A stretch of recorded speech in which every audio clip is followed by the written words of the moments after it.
बेचैनी स्वामी बातली मानी गर्मी बेजोड़ बावे हे औघड़दानी ए जी सुनी होता बेचैनी स्वामी बातली मानी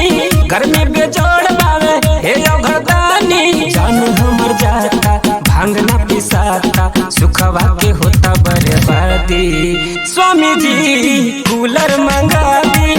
प्रभु जी कूलर लगा दी स्वामी जी कूलर मंगा दी प्रभु जी कूलर मंगा दी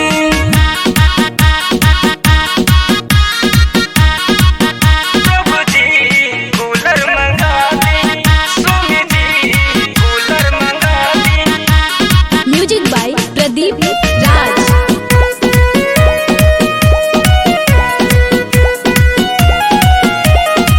काम करी ले चुए टप टप पसीना अजरा से केतना डोलाई हम बेना अजरा से केतना डोलाई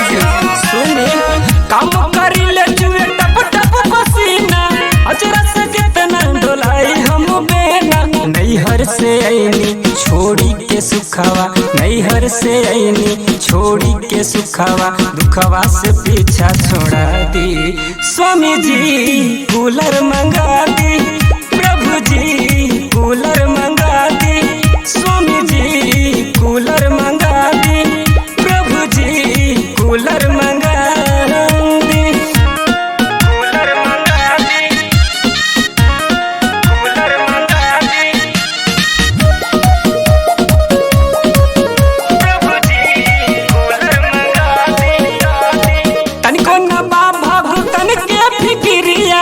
रउआ के आज हम धरावा तनी गिरिया सुन रहे हैं तनिको ना बा भगतन के फिकिरिया